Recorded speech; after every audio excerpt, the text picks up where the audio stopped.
നമ്മളൊന്നും നോക്കില്ല. നമ്മളെ സ്വന്തം ആപ്പ നമ്മളെടുത്ത് പറഞ്ഞു നടുവട്ടത്തേക്കൊന്ന് വരീ. അങ്ങനെ നമ്മൾ ബസ് സ്റ്റാൻഡിൽ വന്നപ്പോഴാണ് ബസ്സിന്റെ ആരാധകരെ കണ്ടു. എന്റെ പൊന്നോ, ബസ് ഡ്രൈവർമാർക്കാണ് ഗൈസ് ആരാധകർ കൂടുതൽ. നമ്മളൊറ്റക്കല്ല പോണ്, വത്തക്കി അളിയാക്കിണ്ട്. ഞങ്ങൾ അങ്ങോട്ട് വന്നപ്പോ തന്നെ ബസ് അവിടെ നിൽക്കുന്നുണ്ട്. പക്ഷെ കൂട്ടം കണ്ടിട്ട് ഞങ്ങൾ അതിന്റെ ഉള്ളിൽ കയറി. അതിന്റെ ഉള്ളിൽ ശ്വാസം എടുക്കാൻ കിട്ടൂല, അത്രക്കും കൂട്ടാണ്. കയറി 5 മിനിറ്റ് നിന്ന് ടിക്കറ്റ് അങ്ങോട്ട്.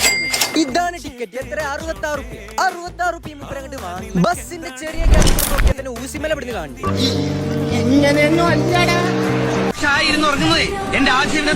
അങ്ങനത്തെ കുറച്ച് രസകരമായ കാഴ്ചകൾ കണ്ടപ്പോ നമ്മളെ നടുവട്ടത്തിലുണ്ട്.